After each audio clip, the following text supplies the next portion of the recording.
Good evening, and welcome to tonight's City Council meeting.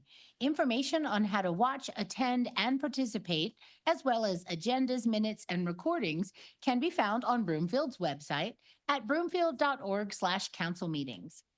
The public may also participate in public comment either in person or by calling 855-695-3744 and pressing *3 to be placed back in the queue for comment.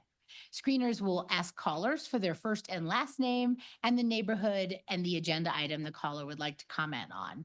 If you'd like to speak on more than one item on tonight's agenda, you'll need to press *3 each time to be placed back in the queue for comment. Public comment will be limited to 90 minutes total per item. The first 1 through 15 participants in the queue have 3 minutes to speak. The next 16 through 25 have 2 minutes, and if time remains, the next 26 plus participants have 1 minute. For our hard of hearing residents present, we have wireless headsets available in the back of the council chambers through our AV team. The City Council regular meeting is called to order. Councilmember Marsh Holshan has informed us he'll be arriving later this evening, and we do have a quorum. I think we have some other late folks coming, so Kenny's here and Mayor Pro Tem Schaaf. So quorum of the council is present, so will everyone please rise and join me for the Pledge of Allegiance? I pledge allegiance to the flag of the United States of America and to the republic for which it stands, one nation, under God, indivisible, with liberty and justice for all. Thank you. In an effort to keep order for tonight's meeting, I ask council members to limit their comments to 5 minutes. If council members are given an opportunity to speak for a second time, they should limit their comments to 2 minutes. We'll plan on a 10-minute break at approximately 8 p.m. if we're not done by then. We'll begin with council's review and approval of this evening's agenda. Council may add or remove items from the consent agenda, or council may revise the order of business for the meeting. Does any member of the council have any comments or questions regarding this evening's agenda? Seeing none, are there any objections to this agenda being approved? All right, then, the agenda is approved. There are no items under petitions and communications this evening. Does any member of the council have any reports or updates this evening? See some fingers about to press. Councilmember Leslie. Thank you, Mayor. I just wanted to comment about the retreat we had on Saturday. I wanted City Manager Hoffman to know, and her team, how impressed I was with the structure, with the detail, with the focus, with the opportunity for members of the City Council to engage with her staff and with her.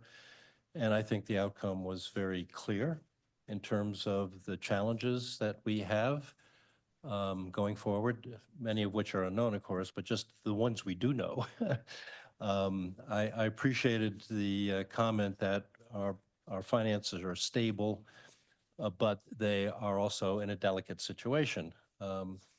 I also appreciated the indicators that for every roof, we're losing $2,000, and that we have got to be more focused and determined, and I think courageous about saying no to things coming forward. I think that was all very clear, very well said. For those of the audience who are present, I appreciated their being there, and hopefully they gained from that day-long discussion a sense of proportion and both the possibilities but also the challenges that we're facing. So City Manager Hoffman, I just wanted to compliment you and your team.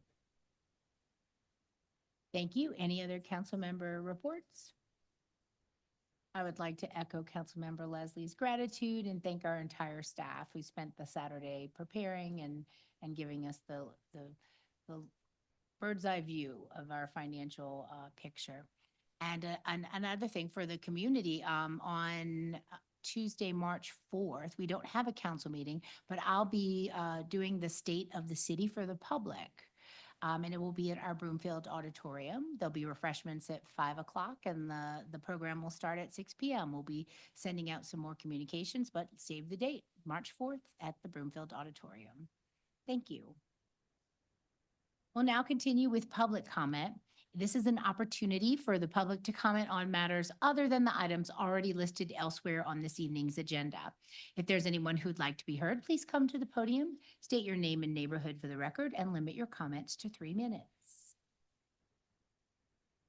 Quiet group. We don't have anybody on the phone either. So next, under report, staff is going to provide the council with a legislative update. Council has a copy of the agenda memorandum, which I'll ask our staff to begin the discussion. Thank you and good evening, community and council. Danae Brouillard, our Director of Strategic Initiatives and Governmental Affairs. It's always such a mouthful. Danae brought her new deputy tonight, which I'm sure she's planning on introducing. You'll see much more of him as we move forward, not only in the strategic plan, but also on the legislative updates. Ms. Brouillard. Thank you, Manager Hoffman. Good evening, Mayor, Mayor Pro Tem, and council members. As Manager Hoffman mentioned, my name is Danae Brouillard. I'm the Director of Strategic Initiatives and Governmental Affairs.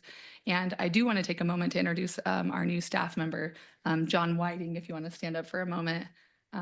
John joins us from the city of Thornton. He was also with Arapahoe County in the city of Centennial before that. So many years of local government experience working in strategic planning work as well as legislation. So we are really glad to have John here, and you'll see him throughout the year. And now I'm the most nervous having a new staff member watching me present. So here we go. So tonight's legislative update is meant to be a snapshot of what is happening at the Capitol as we are now a quarter of the way through the session. I will briefly run through some high-level updates, and then we'll end the presentation with a focus on a couple of bills or areas that staff has identified as being of interest to the council and within the laser-focused scope of bills that impact the city and county of Broomfield directly. It is important to note that Broomfield, for us to remain agile during the fast-moving and ever-changing landscape of legislation, council's opportunity to weigh in on bills does not always fit into the council memo and presentation timeline. To ensure we can continue to keep council updated with the most recent information, I have updated the slides for this evening's presentation, and they have also been updated in the presentation folder for the residents as well. Next slide. All right. The session had a slower start, and as of today, over 360 bills have been introduced. The slower bills start with bill introduction, coupled with the state facing an unprecedented $1 billion budget deficit, which I know we talked about on Saturday, has impacted the scheduling and flow of bills. But we are now starting to see more movement and action in recent weeks and anticipate that this will continue as we move through the session. I have noted here on the slide that the successive bills with large fiscal notes may be impacted by the budget deficit. However, I do want to note that although we anticipate that many of the bills with the larger fiscal notes may fail to pass, staff will continue to monitor them if they do impact CCOB directly with Bowditch and Castle. There was also an interest from council to keep up on the Joint Budget Committee efforts. So the Joint Budget Committee, or JBC, introduced budget supplementals last week, in addition to the mid-year adjustments to the current fiscal year budget, which is 24 to 25. These passed through the Senate last week and passed the House Appropriations Committee this morning, and we anticipate that it will move through the second chamber later this week. Once that has concluded, the JBC will shift its effort to preparing the budget proposal for the next fiscal year, so 2025 to 2026, as the state's fiscal year runs July 1st through June 30th. The first step is called figure setting, and this is when the JBC determines the specific funding levels for each line item in the budget, essentially setting the figures for each budget category, matching funding to operations. As I mentioned earlier, going into this process with a $1 billion deficit will make for many hard decisions related to funding, both in regards to current programs as well as any future programs. The recommendations of the JCB will be captured in the long bill, which is the state budget for the next fiscal year, and this is typically introduced at the end of March, beginning of April. As we have shared with council previously, staff has been very active in monitoring any cuts at the state level and the impact that it would have to CCOB, and we'll continue to monitor this process as the next fiscal year budget is introduced. Next slide. And sorry, I think we're one behind. Can we go ahead and jump one more, Curtis? Thank you. As things continue to pick up, the most up-to-date information will be the Broomfield Tracker, which has been shared in the memo with both council and residents. In partnership with Bowditch and Castle, staff will continue to update the bill tracker as we move through the session. As of today, there are 36 bills that are listed that impact CCOP directly, which is about 10% of the bills that have been introduced to date. Of the 36 currently included, the impact of the bills range from minimal to significant, with the majority having minimal to no impact. When staff identifies that a proposed bill may have a significant impact or concern for CCOB, that is when we will bring it forward to council as part of the presentation, which is what you will see here in a moment this evening. While highlighting the tracker, I did want to take the opportunity to clarify what the bill tracker can do and what it can't do. The bill tracker pulls directly from the state's website, and therefore the status of the bills will be updated based on this information. This ensures that council and residents are reading the status of a bill from the state system. The second part of the tracker has a human element, which allows us to keep the tracker dynamic, meaning that staff can add bills, staff notes, and positions as needed. I share this tonight as there may be a lag between introduction of a bill, the staff's review to determine if it impacts the city and county of Broomfield directly, and therefore fits in the scope of our work this session, and the time that you may see it added to the tracker for you and the public to see. We continue to work with Bowditch and Castle multiple times throughout the week to update the tracker, and there may also still be a lag time between introduction and staff adding it to the public tracker. Next slide. So tonight we're going to go ahead and talk about a couple of bills in the areas that are on the screen that fit in the scope of work for the session, meaning they impact the city and county of Broomfield directly, and that they have risen to a level where council's awareness is needed from staff's perspective. There are also 3 bills that include a staff recommendation for a formal position for council's consideration this evening. If council does not want to take a position, no action is needed. As a reminder, the bills that council can take a position on is limited to the bills covered in the presentation. As directed by council, staff will continue to monitor bills and bring them forward to council for consideration of a position if the SMEs have identified the impact of the bill to CCOB directly to be significant. Next slide. So we'll start out with the construction defect related legislation. And I was going to look because our lobbyist is texting me and I wanted to make sure. We've already had 3 changes since we walked down here at 5:55. So we'll start with construction defect. So as you know, last year there were 3 bills that failed to pass during the session. And so I put a little note about the background. This started way back in 2001 when the legislature passed the Construction Defect Action Reform Act. And then there's been many efforts and changes over the last 2 decades to address concerns that came from that original act. Last year, those 3 bills came up. There are very different philosophies of how to approach this issue at the Capitol. None of those made it all the way through, and there was a promise from many of them that they would come back again in the 2025 session. And that is where we are today, where we anticipate up to 3 bills being introduced. So the first bill, which is Senate Bill 131, reducing the cost of housing. This is already on your tracker as it is already introduced. It has not been scheduled yet. It's sponsored by Senator Lundeen. And this bill takes the approach of making it more difficult to sue. So you have to demonstrate an actual loss. So bodily damage, a violation of the code, etc. for this bill. The other 2 bills still have not been introduced. We thought that the compromise bill may be introduced this evening, but as of now, it has not come out. But they're calling it the compromise bill. It's sponsored by Representative Byrd, who was a representative last session that said it would come back. The goal of the bill in this quote unquote compromise bill is to address the middle housing market. They did remove the right to remedy as that was a major point of concern in the last session. Which I put a definition there for the folks that aren't familiar with that term. I think we have seen probably 7 drafts of that bill as of now, and it keeps changing drastically. So staff hasn't spent a ton of time on the draft. We'll wait for that formal bill to be introduced, and then we'll bring back more information to council at that time. The third bill is supposed to be quote unquote more consumer friendly, coming from Representative Bacon. However, we heard today that consumer advocates may be okay with the Great Compromise bill and a third bill may not come. So more to come in that area, but we wanted to make you aware of those conversations that are occurring. Next slide, please. The next area of legislation is transportation.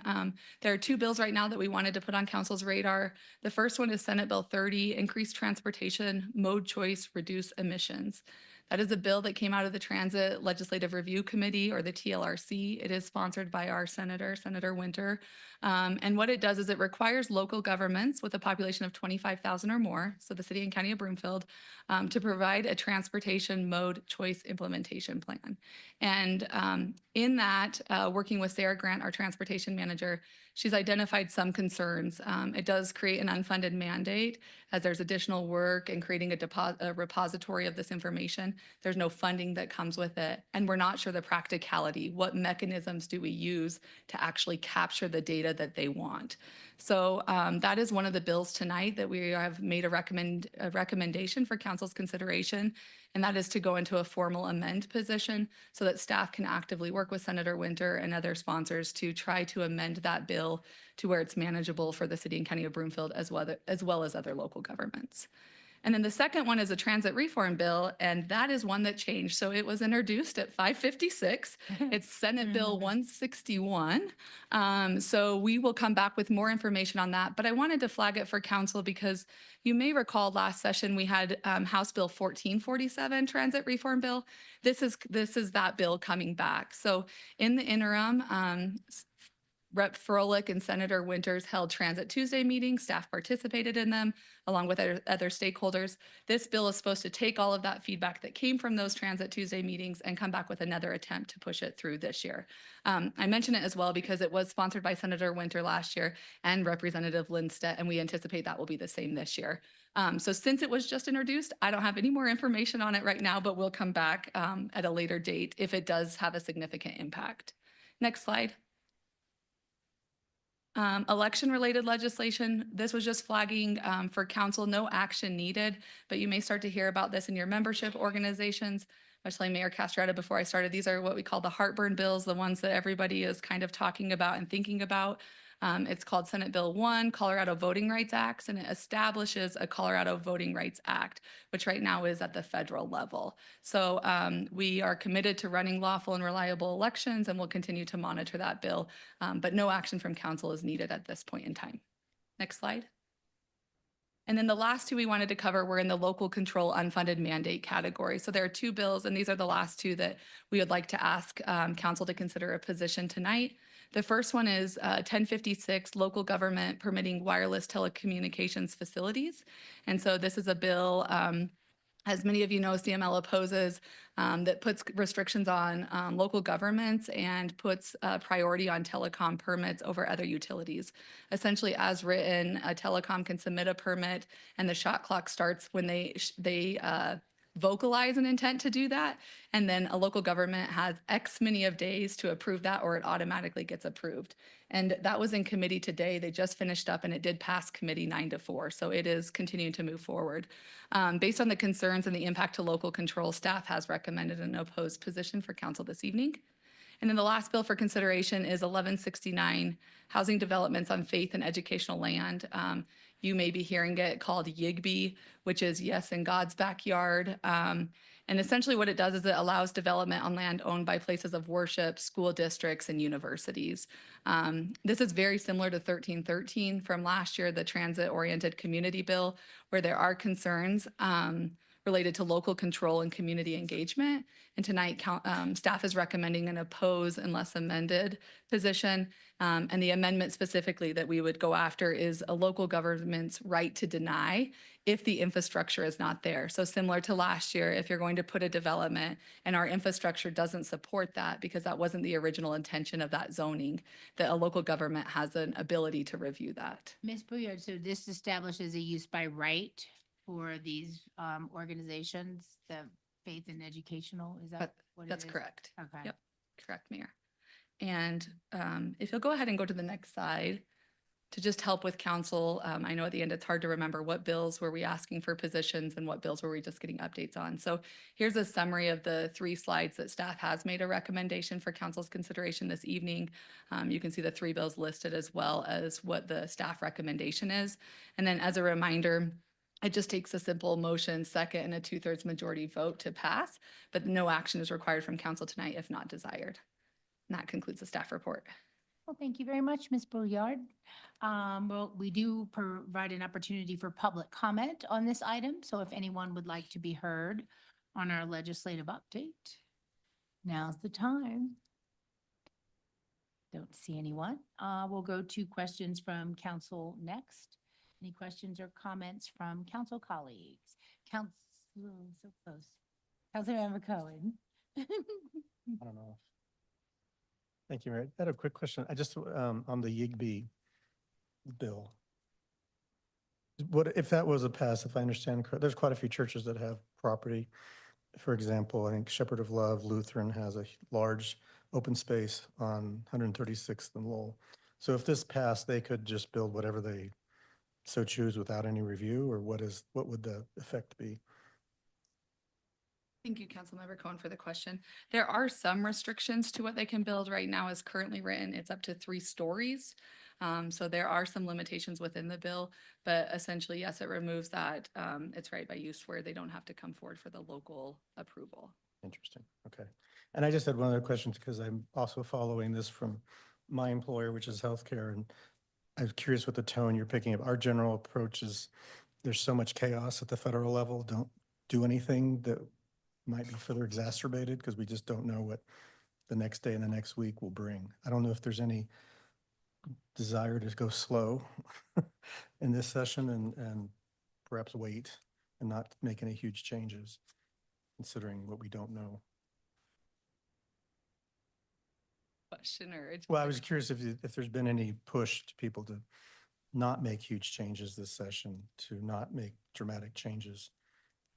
To the to- legislators? Yeah, Yeah. to legislation in general and budget changes. Sure. I think that in general, that is the tone of the legislature. That's why we're seeing less bills moving, is because many of the bills that are coming are in reaction to federal changes. So I look at Manager Hoffman, she sent an email that have been staying the course. And so that's what we've been doing in the legislative space as well, and continuing to monitor, and if and when we would have to pivot, that's what we'll do. Okay, thank you. Councilmember Cohen, just to add on that, on the YIGBY, not only is there not a council process, but there's not a notification for community either. So that's a big one. And all of our indications are from conversations, not only with our local reps, but in general, the number of bills and the speed with which they're being introduced and discussed, there does not seem to be an inflection point of let's figure out where we are federally. It definitely feels like it's full steam ahead. And we anticipate the same level of unfunded mandates that we saw last year. New bills coming about landlords and pets and a whole host of additional items that would not indicate that there is a filter through which there's a different view that's coming because of what's happening federally. All right, is that all, Councilmember? Thank you. Councilmember Ward? Thank you, Mayor. Excuse me. Thank you, Ms. Brouillard, for this presentation. I guess my question falls on SB 25030 for the increased transportation mode choice, reduce emissions. That's a mouthful. I know you said in the presentation that Ms. Grant has identified several, if not numerous, concerns, and I didn't see, other than like creating a repository of data for existing bike lanes, sidewalks, gaps, what were the other concerns that were identified? Because I went and I read the bill itself, and it's only 7 pages, so it was actually a quick read, thankfully, unlike some of them, which are 20 plus. So can you elaborate on what some of those additional concerns are? Sure. Thank you, Councilmember Ward. So in the initial review and as currently drafted, and I will note, we met with Senator Winter last week, and she has shared amendments as well. So it is very much in flux. Right now, we anticipate the bill will change substantially. But the bills identified by, or the concerns identified by staff from a technical level is one, the time to take all of those different plans and put them into one repository is an unfunded mandate that will take time away from other projects. The way that the plans that will be done every 5 year it doesn't take into consideration what communities are already doing and what they already have planned, which impacts finances, staffing, capacity. So it kind of prioritizes what's in the bill over maybe work plans that communities already have. And then the third piece is just the practicality of it. So are there even mechanisms that you have to measure, like walkability? How many people are using your trails or sidewalks? How do we do that? And so just trying to figure out when you want, if that's the ask, what does that look like? And then figuring out, are those tools in existence and how would we use them? And then is there a cost to doing them? So those were the core issues that were identified and have been pretty consistent across the board from other local governments as well. Okay, thank you. Right, Councilmember Lim. I had a question on the position that you stated we would take on 1169. So I'm the alternate for CCAT, so I heard those conversations among the other members, and I was, so is the only condition, are you proposing an amend position unless, and then there's only that one condition that, or you said oppose unless amended, based on that one condition? Is that the only condition that you're saying that Broomfield is concerned about in 1169? Yeah, thank you, Councilmember Lim, for the question. I think more to come to that with the bill just being introduced and trying to actually understand the magnitude of impact. That is the biggest concern that was identified. Whether or not there would be more, I think we need some time to determine that. Okay.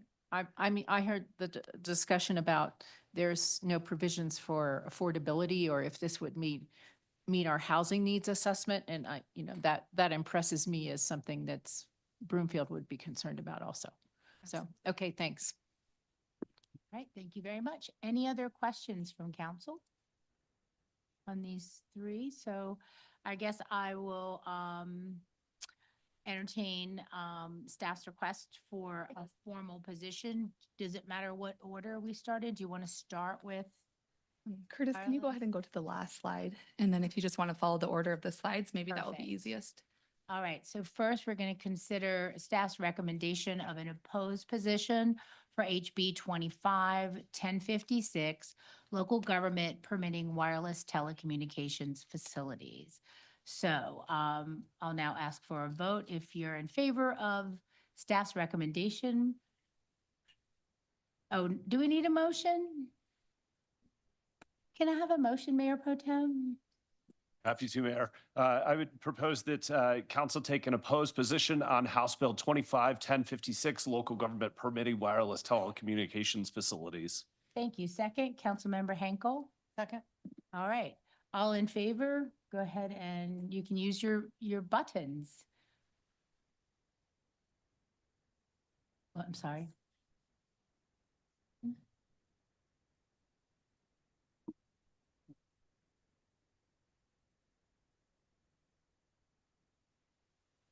Devin Schaff made the motion and Henkel seconded.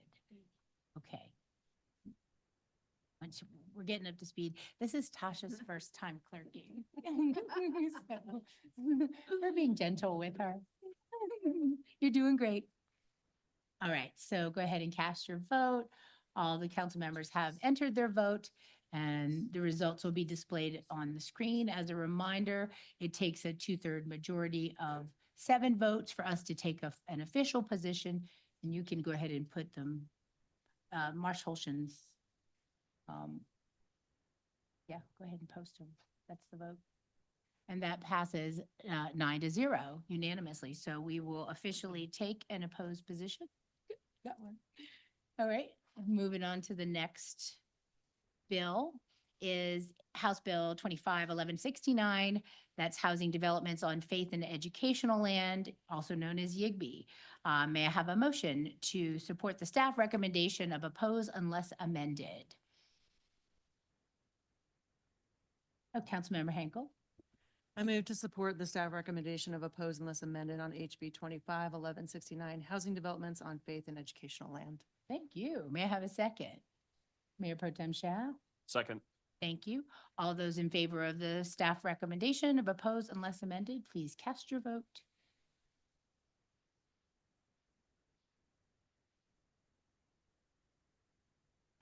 All right. right, and all council members have entered their vote, and the result will be displayed on the screen. And that passes 7-2. So we met the threshold on that one. And finally, once the screen goes away, we're going to vote on the amend position for SB 25030, increase transportation mode choice, reduce emissions. Staff is recommending an amend position. So may I have a motion? Councilmember Lim? I move that Broomfield take an amend position on SB 2530, increase transportation mode choice for reduce emissions. Thank you very much. Second, Mayor Pro Tem Shap. No, second. Thank you. So let's go ahead and. Oh, did we do discussion? I forgot about that. This is so weird. Councilmember Lim, did you have discussion? No. Oh. Any discussion though? Okay. The ones I skipped? Yeah. I apologize. I do. Okay. Can we go back and discuss, or do you want to say? An opportunity to explain my vote, but. I will give you that. So let's vote on this one first. And then I'll make up for it. All right, go ahead and cast. Oh, is that discussion? Yes. Okay. Sorry, it's a little clunky voting on bills. It's not in my script. Mayor Pro Tem Shah. Thank you, Mayor.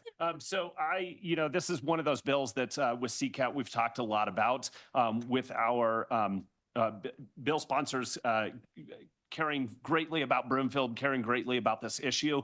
This is one that I do believe that there is room to support some of the work that is being done on this bill. I do think that it goes too far with the requirements of local governments. And I do believe that if we can find an amendment to minimize those requirements of those local governments while continuing to insist that we are collecting that data from the MPOs and from the transit agencies, I do believe that we will get the information that we need to increase transportation, especially transit on this bill. So I do support staff's recommendation of amend, and I hope that council will support that as well. Thank you. All right, thank you. Any other discussion on this bill?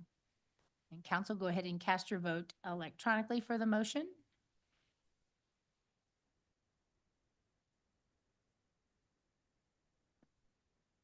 All council members, Councilmember Leslie, can you hit your button? That's okay. Thank you. All council members have entered their vote and the results will be displayed on the screen in a minute. That passes unanimously 9-0. Now I'm going to go back to my colleagues and again, apologize. Councilmember Delgadillo, you have the floor to explain your rationale. Oh, thank you, Mayor. Yeah, on the YIGB piece, I do want to say that I really would have preferred an amend position just because I think places of worship, they're a very complicated kind of parcel, right? They're very busy during like one specific day sometimes, and then they're really not doing a lot. So I realize oppose unless amended is a little bit softer than oppose, but the reason I would have just preferred the amend position is that it kind of acknowledges the challenges of that sort of development structure and that there are other really great ways to use that land and make good use of it during the week. And if that is what the parishioners want to do, if that's what the faith leadership wants to do, then I think we should allow that. So I guess my only other editorializing is that I hope with the oppose unless amended, we can kind of work in good faith and not be, play super hardball here, because I think there is something good that could come out of this if it ends up in a good spot. Thank you. Thank you. Councilmember Ward, did you have any?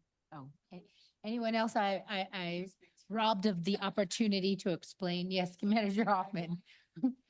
And Councilmember Delgadillo, we, that position didn't come without a lot of dialogue.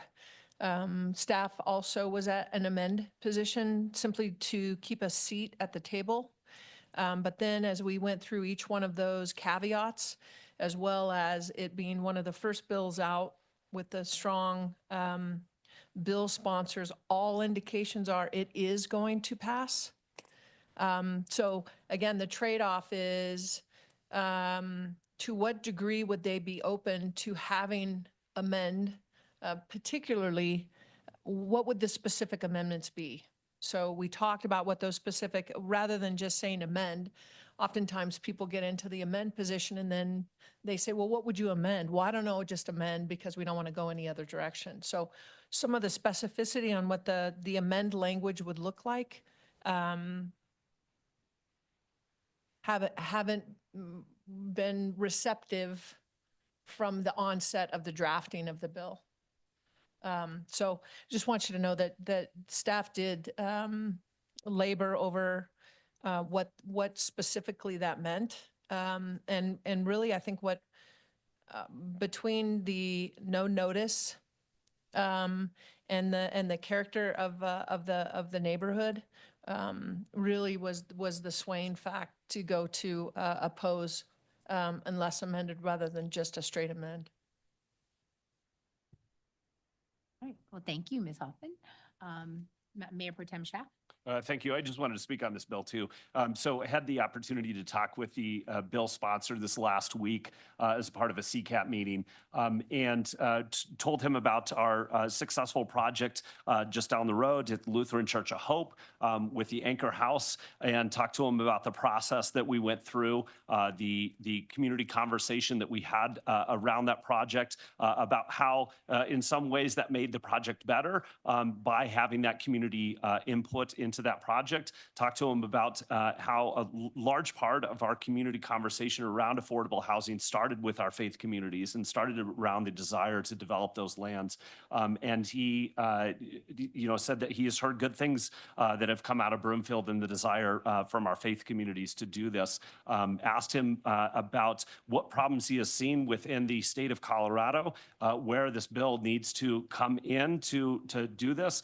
He was able to name a couple examples where there's been some communities that haven't been able to move forward on their residential projects on faith community property due to community resistance, as well as some local communities putting up barriers for that. So look forward to having some more of those conversations with him to kind of understand those the need for this bill a little bit more. But I would agree with Manager Hoffman as well as Ms. Bouillard that this bill looks like it's going to continue to move towards approval by the legislature, but wanting to make sure that there are some amendments in here to make sure that local communities do have a say in these projects and can have a robust conversation around these developments. Thanks. Thank you, Mayor Pro Tem. Who's the bill sponsor? Rosenecker. Okay. Thank you. Councilmember Henkel. Thank you, Mayor. I just wanted to kind of quickly point out too that we actually have land that we've already approved affordable housing on, and it still hasn't been built yet.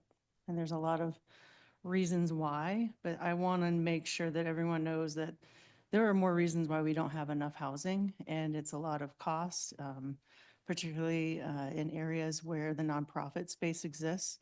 So I just want to put that out there. Thank you. Thank you. Any other discussion from council? All right, well, thank you very much, Ms. Bouillard. Appreciate the update. We'll now continue with, that completes our discussion and votes on pending legislation. We will now continue with the report section of the agenda. City Manager Hoffman, do you have any reports? I do not, thank you. Thank you. City and County Attorney Rogers? I don't except for the next thing that's coming on the agenda. Okay, we'll move on. To the Broomfield Town Square update on the land transfer. Ms. Rogers. Thank you, Mayor. So this week, Broomfield will complete the first land transfer related to the Broomfield Town Square project. This transfer is for Lot 2. It's on the corner of Main and First Avenue and is being completed at this time to start the process for the formation of what's called a business improvement district. Council recall this from not only the 2019 agreement, but also our recent executive session and emails from my office talking, updating you about the process.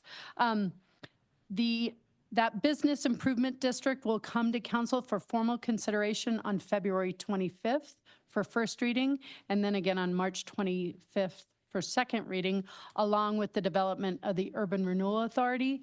As a reminder, the BID, the Business Improvement District, the Urban Renewal Authority, the Metro District that's already in place are all financing mechanisms for this project that were envisioned with the 2019 agreement. So there's nothing for council to do on this land transfer. We already got the deed signed by the mayor.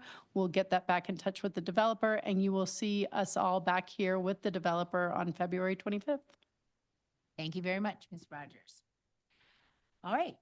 Moving on to consent, council's consideration of the consent items is next. The clerk will read all of the consent items by title, and there'll be one opportunity for public comments and questions from council. Will the clerk please read agenda items 6A through 6C by title? 6A, approval of minutes for the regular council meeting of January 28th, 2025. 6B, proposed resolution number 2025-34, approving the cancellation of the bad debts submitted by the Finance Department as uncollectible. 6C, proposed resolution number 2025-40, designating certifying officers and an environmental officer for HUD environmental reviews. Thank you. We'll now proceed with public comments, starting with in person. If anyone would like to speak on these items, now's the time. Don't see anyone online, so we'll go to questions from council next. Does any member of council have any questions or comments on these items? Not seeing any. So is there a motion by council that consent items 6A through 6C be approved? Councilmember Ward. So moved. Thank you. Is there a second? Councilmember Henkel. Second. Thank you. Is there any discussion? Nope. All right, council, please cast your vote electronically. All council members have entered their vote and the results will be displayed on the screen. That passes unanimously 9-0. Thank you. The only item under action items this evening is the public hearing and council's consideration on second reading of a proposed ordinance related to ranked choice voting. I'll now declare the public hearing open. Council has a copy of the agenda memorandum, which I'll ask our staff to summarize. Thank you very much. And joining us this evening for 30 words or less is Crystal Clemens, our city and county clerk and recorder. Ms. Clemens. Maybe a little more than 30 words, but I'll try. So good evening, Mayor, Mayor Pro Tem, and council members. This evening, we're here to present ordinance number 2254, amending the effective date for ranked choice voting. Next slide, please. As you're all aware, at the November 2nd, 2021 coordinated election, Broomfield electors approved the ballot question 2A, amending Broomfield Municipal Code to require elections for city council members and the mayor be conducted using a ranked voting method. This was to begin November 7th, 2023 election. The ballot question at the time passed by 882 votes, with 12,069 voting yes and 11,187 voting no. The November 7th, 2023 election did not require a ranked voting method because the number of candidates that filed for each office was not enough to require a ranked voting race. The Colorado Secretary of State was required to establish rules for auditing ranked voting elections by January 1st, 2025, but Senate Bill 24210 extended the Secretary of State's deadline to January 1st, 2026. Next slide, please. The election rules are important because they establish measures to ensure election compliance. A risk limiting audit is a post-election audit that gives a statistical level of confidence that the outcome of an election is correct. While the rules define the risk limiting audit process for plurality voting, the rules do not define the process for ranked voting. The delay of the deadline to establish rules for auditing ranked voting elections places the responsibility of developing the risk limiting audit as required of all counties on Broomfield for ranked voting races. Proceeding with ranked voting implementation before the Colorado Secretary of State establishes formal rules could lead to a situation where Broomfield invests time and resources into developing processes that may ultimately need to be adjusted or even discarded once the official state rules are in place. This could create inefficiencies and unnecessary cost, especially if the consultant's recommendations are based on interim practices that do not align with the final state rules. Next slide, please. In the 2025 budget, we estimated the cost to implement ranked choice voting at $170,000 based on costs incurred by the City of Boulder and the County of Boulder. These costs included the hiring of a consultant for the development of an audit process. At the County Clerks Association conference in January, Dominion also notified counties an additional fee of $35,000 per election would be charged to utilize the ranked choice voting portion of the software. This fee was not included with that original $170,000, so the estimated cost would now be $205,000. If ordinance number 2254 is not passed, we will begin the process of contracting with a consultant as well as developing community communications and education plans immediately. Although we will not know until the filing deadline at the end of August if enough candidates will file to require a ranked voting race as seen in 2023. If ordinance number 2254 is passed, the funds will not be expended and remain in the general fund. Staff has also met with the Republican and Democrat party chairs regarding the delay of the implementation of ranked choice voting. Both party chairs agree with the delay in the implementation and express no concerns with the delay. Staff recommends council amend the effective date for the implementation of ranked voting elections until the Secretary of State's office has established audit rules beginning with the November 2nd, 2027 coordinated election. And this concludes our presentation and take any questions. Thank you very much, Ms. Clements. We'll now have public comments. Would anyone like to comment on this item? You do? Come on up to the podium. State your name and neighborhood for the record and limit your comments to 3 minutes, please.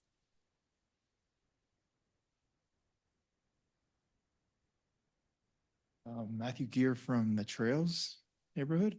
Just curious what the ranked choice voting would entail. And I might have further questions once I hear that. We will ask and get staff to explain it. Usually during public comments, it's not a Q&A, you get to speak, but if you have questions, when it comes to council questions, we'll get your questions asked. So you want to know a little more about what it entails? Yeah, so like how many, what would define, because you guys said earlier that if you had too few candidates, they wouldn't be employed. So how many candidates are required and then how would the voting? Ranked choice voting only kicks in if there's more than 2. Okay. So if it's just 2, it's going to be a plurality election. We can go into, did you have any other questions? Because I'll let our clerk kind of explain it.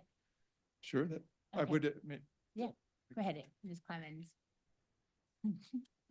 You're correct, Mayor. Part of the problem in 2023 was that we had no more than 2 candidates filed. So the ranked choice voting did not go into effect. There's lots that goes into the ranked choice. So if there were more than 2 candidates, then voters would rank their candidates in that order, and then there would be rounds that eliminate candidates throughout the process. Have multiple elections, so to speak, or? No, it's an instant It's an runoff. instant runoff. Yeah, it's calculated in rounds. I guess, could you paint like a scenario? You have 5 people running, 5,000 voters. I don't know. No, I mean, it's 2, it's just voters rank their choices. So if there's 5 candidates, they would rank them in order of 1 through 5. And then let's say I voted for 3 of them, would the other 2 get 0 votes or? They would fall off and they would fall off in the first round. If 2 candidates got no votes, they would fall off in the first round. And then based off votes, it would depend on who took the first seat. They would also have to get more than 50% of the votes to actually win the race.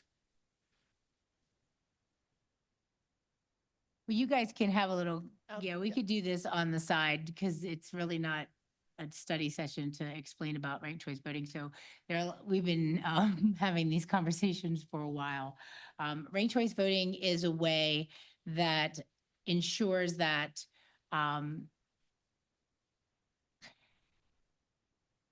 there's no, what's the word? Help me. The winner gets a majority of the. The winner will have a majority of the vote. Thank you, with ranked choice voting. Because if you didn't get somebody's first choice, you might be their second choice. So those rounds keep going until somebody gets to 50%. And there's great information all over the web at the rankedchoicevoting.org. It'll walk you through all of those scenarios and the whys and the pros and the cons. It's a really robust website. So what's happening now is Broomfield voters approved ranked choice voting and it was supposed to go into effect in 2023, but none of the races triggered a ranked choice vote. There were only 2 candidates, in some cases just 1. So we were thinking we would be able to do it again in 2025, but because of a piece of legislation that was passed last session, they've extended the deadline for the Secretary of State to establish rules for this new type of voting. Right now, the only other community that has it in Colorado is Boulder. And they've already done 1 election, but it won't trigger unless there's more than 2 candidates. So it kind of opens up the field for folks, and that was the thinking. I guess I kind of Great. wouldn't trigger, I would prefer there be, are you guys gonna decide finally today, or is there gonna be multiple? Well, we don't have a choice because we don't have the support from the state to conduct a ranked choice voting. It would cost us a lot of money. Yeah, I saw that. So we're not going to do it until the Secretary of State establishes the rules. So we're pushing it to 2027. That's what we're about to vote on. I'm trying to persuade you all to consider at least discussing it further, because good that you guys consulted both parties, but I'm unaffiliated, and that's kind of what I want. Affiliated, or, you know, or a third party to have a chance, you know. Okay, well, this is not exactly a question and answer forum. I mean, you're allowed to speak, but it kind of ties up the process. And so this is, council will deliberate this before we vote. And so you'll be able to. Okay, thank you. All right, so that was public comments. We'll go over to, thank you, Ms. Clemens and Michelle. We'll go to questions from council and try to get this ironed out. Any questions from council? Councilmember Ward. Thank you, Mayor. Thank you, Ms. Clemens, for this presentation. Following up on what the mayor had said just a second ago, if there were, let's say, 3 candidates in any one of the ward races or the mayoral race this November, we would just continue with the plurality voting and not do something else, I suppose. Correct. Okay, If this is passed tonight, if the ordinance is passed. okay. I just wanted to be crystal clear on that. Thank you. Thank you. And Mayor Pro Tem Schaaf. Thank you, Mayor. So as we saw in the last legislative session, there was a large elections bill that was introduced within the last week of the legislative session. And one of the amendments that went in place were for 2 sentences within that entire bill that delayed the rulemaking for the audit process. That was supposed to be completed by 2024 or 2025? 2025 originally and got pushed to 2026. 2026. So can you talk about what would be needed to establish those audit rules? What are we looking for? Why is that so crucial to Broomfield? A lot of it with the ranked choice voting and the RLA is that it's not just a matter of if you go through the RLA right now, we go through and we look and make sure a vote cast the way the voter intended. The RLA, it's a round process, so it's a more complicated process to the point the state actually put out RFPs to have companies help them with this RLA process for ranked choice voting and did not get anyone that accepted the RFP. So it's not just a straightforward enter the vote, make sure it matched. We've got to go through the rounds. And Ms. Clemens, RLA stands for? Sorry, risk limiting audit. Thank you. Thank you. Okay. And to follow up on that question, so the risk limited audit, that is in place for our current plurality voting. Correct. Great, thank you. So since this was a ballot initiated charter change, what communications will go to the community about the delay, as well as to those Broomfield municipal candidates or those that might be interested in campaigns here in Broomfield in 2025? Once council approves this, or if this is approved this evening, we'll work with communications to get notification and education out to the public of the delay and the why, as well as put it on our website and have information available to all the candidates. Excellent. And I know that we have a candidate handbook. Will this information go in there so that it's clear to those candidates that will be running, that we will not have, if this does pass tonight, that we won't have ranked choice voting? Yes, we can add that. Perfect. Thank you. That's all the questions I have, Mayor. Thank you. Thank you. Councilmember Cohen. Yeah, just a quick question, I think for clarity. Since the state hasn't adopted standards to govern this, if we went ahead, would that leave us open to legal challenges in any way or any other, other than the cost? We would have to bear a lot more costs without having state standards is what you're saying. But I don't know if that puts us in any other jeopardy, not having state standards to back up, to rely on. I don't know, Nancy, would that leave us open to any legal possibilities? Oh, Pat's my already name is running down. Coming down. My answer to that is generally no. I mean, anybody can attack election for any Right. reason, so. Really? But we would have our consultants develop that process for us. And that's where we would incur the extra cost. And we would use that, as Boulder did, to do the ranked choice voting. And I assume it's a possibility that if we went ahead, we'd come up with our system as Boulder did. The state could adopt something that would require us to change, correct? So we'd have to go back and incur more costs potentially at that point. Potentially, yes. Just to clarify why we financially probably would not want to go ahead, because we could incur even more than the original estimate now if the state, and probably have a different Secretary of State perhaps when this goes into effect.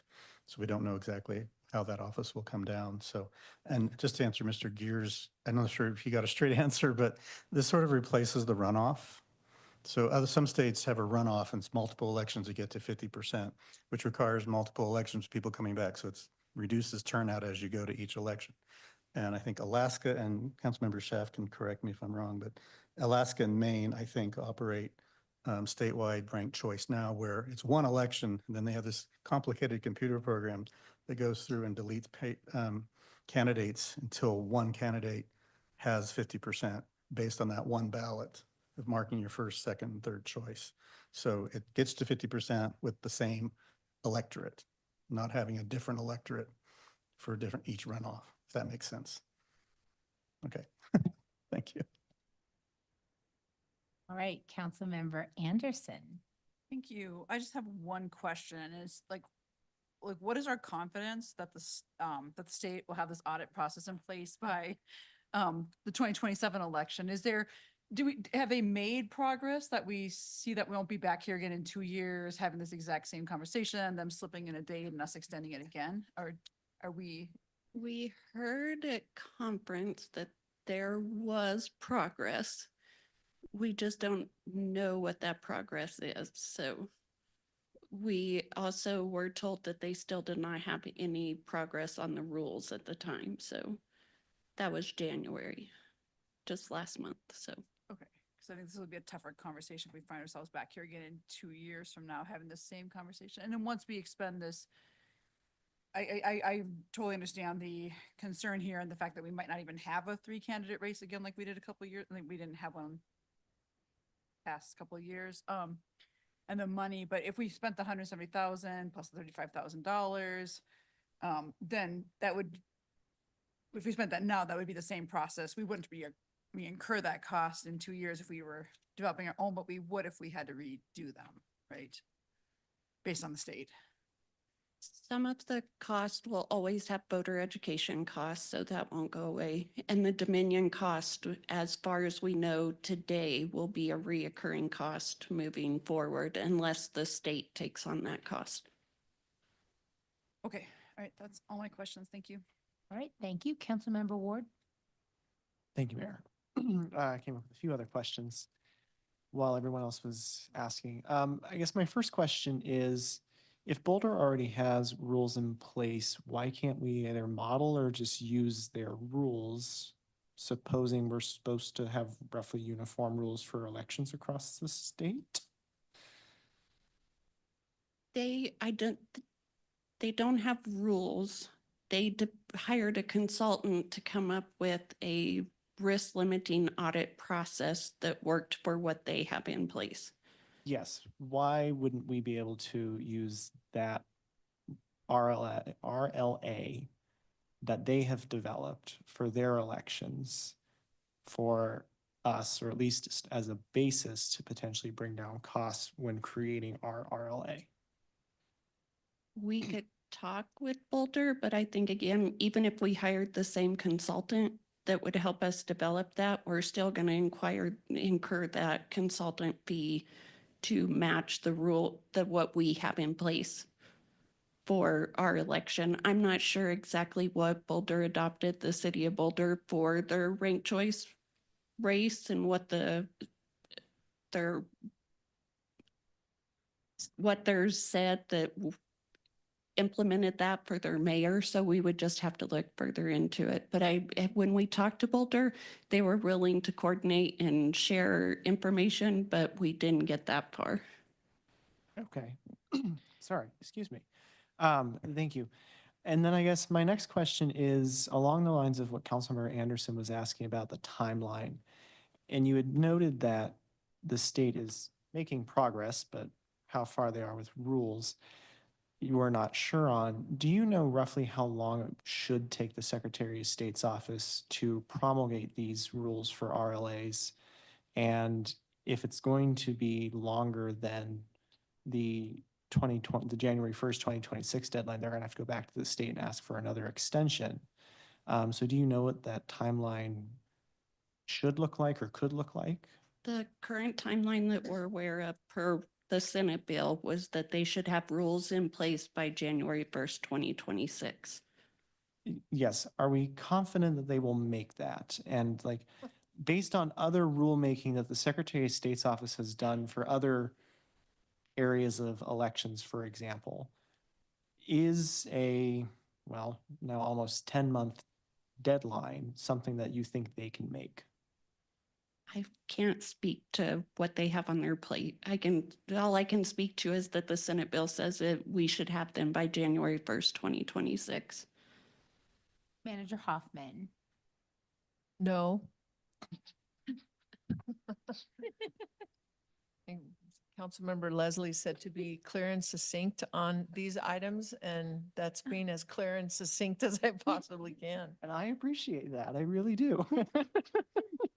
I think that's all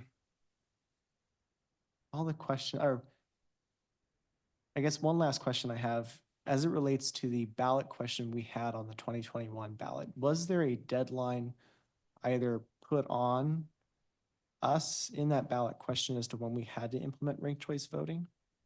Or was it more just, please implement this at your earliest convenience? On the ballot question 2A, it stated 2023. With the November 2023 election, we would implement, and that's why we're coming forward today to ask to extend that.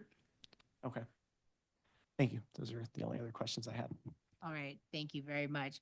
So the biggest challenge is it the additional costs that us doing it on our own without any guidance from or financial support, because that was part of the state's agreement as well, right, Ms. Clemens? Originally, what we understood was when ranked choice voting was coming out, that the state was going to cover the cost of the Dominion software, which has now changed. They're not covering that. So that will be up to us. And yes, that they would have the RLA process in place for ranked choice voting as well as the rules. Right, so, all right, I hope that helps clear things out. There being no further questions, then the public hearing is closed. Next is council's consideration of proposed ordinance number 2254. Will the clerk please read the proposed ordinance by title? 7A, ordinance number 2254, amending the effective date for ranked choice voting for city council and mayoral elections. Thank you. Is there a motion to approve the ordinance on second and final reading and order it published by title? Councilmember Leslie. I move the resolution. It's an ordinance. Thank you. Is there a second? Councilmember Nguyen? I second this ordinance. Thank you very much. Is there any discussion? Councilmember Ward. Thank you, Mayor. I am struggling with this vote, if I'm being totally honest. I mean, as Ms. Clemens noted, the ballot measure 2A in 2021 really intended us to have this in place by 2023. Now, thankfully, or unthankfully, however you'd like to look at it, we didn't need ranked choice voting in the 2023 municipal election. But based on the timing of this, I don't know if there will be individuals or races that require ranked choice voting for this upcoming municipal election. And I think to push it off is not meeting what the voters had intended. And I do take grave issue with that we're not meeting what the voters wanted us to do. And it is concerning that the Secretary of State's office cannot find a way in which to promulgate these rules for RLA, knowing that they've had at least 2 years, I would say, to get these rules promulgated. I mean, that is deeply concerning. I do recognize that there are the additional costs, particularly the $35,000 that Dominion Voting Systems has noted is required for access to the RCV, which we had not planned on. But I am struggling with this as to whether I should put this off for another 2 years and we may find ourselves again in this situation, or just push forward and have us take the risk of creating our own RLA process and then amending it or eliminating it entirely when the state finally gets around to putting in those rules. So I'm really struggling with this and I haven't quite yet made up my mind yet. All right, thank you. Mayor Pro Tem Schaaf. Thank you, Mayor. So, again, as we saw in the last legislative session, there was this large election bill that was passed in the final days of the session that included the delay in the rulemaking for this audit process. There is a Colorado Voting Rights Act, Senate Bill 01, that has already been introduced this session. The Secretary of State has said that they will have a lot of amendments. I don't know if those amendments have been delivered at this point. I don't believe so. I am concerned that one of those amendments is going to be another delay in this rulemaking. That's definitely something that I'm watching for because I want to make sure that this rulemaking gets done this year. I struggle with this vote as well as a council member that worked on this issue since 2017, just after getting on council, campaigned for this issue in 2021 during the election season. But at the same point, we've been told that our budget is stable yet fragile. I can't in good conscience, add some more expenses to that are not in our budget, as well as knowing that the timeline to get this rulemaking, for this process to get done for our elections to make sure that we're set up and ready to go is such a tight time frame between now and this. It's even early fall this summer. That would be a monumental task for our staff, and I just can't, in good conscience, say that we need to rush this and we need to move forward. So I do believe that we need to delay this. I struggle with that, but I know that that's what we need to do, and that's what's right at this point. So other than that, we need to continue the pressure on the Secretary of State to get this process done, this rulemaking done. So thank you, Mayor. That's all I have. Thank you, Mayor Pro Tem Schaaf and Councilmember Anderson. Thank you. And I just want to say, feel the same as my colleagues here. I really was hopeful that this would be in place and be ready.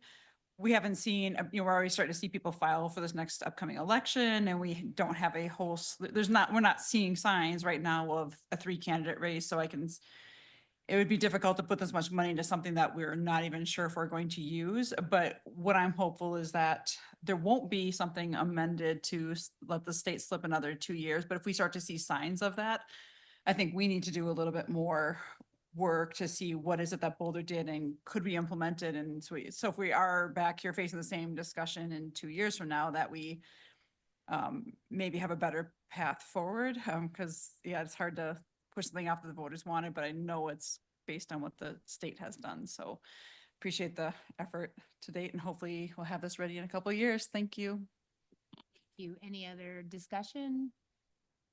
Well, I am really bummed too, because I do believe that our voters spoke loud and clear that they wanted to pursue ranked choice voting.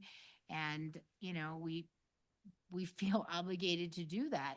On the other hand, we didn't see these curveballs being thrown at us last session. And that was really, in my opinion, very disingenuous of the legislature, because there were promises made that would make this process easier. And now that has been, you know, further strung along. So I'm of the mindset of you, Councilmember Anderson, that it should be revisited. If we see anything else that might delay it this session, we might want to revisit it and figure out a way to get it done.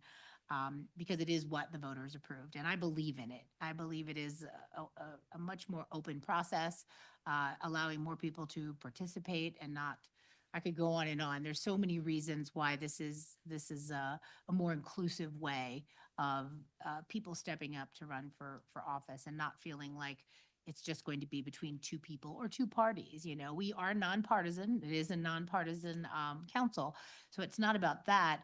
But it is about people feeling like they might not be able to go up against somebody that's more well-known. So I support it for all those reasons, and I really hope that, you know, we get to see it very soon, because that is the will of the people. So thank you very much for hearing me out. So seeing no further discussion, we'll move forward to the vote on ordinance number 2254. Council, please cast your vote electronically.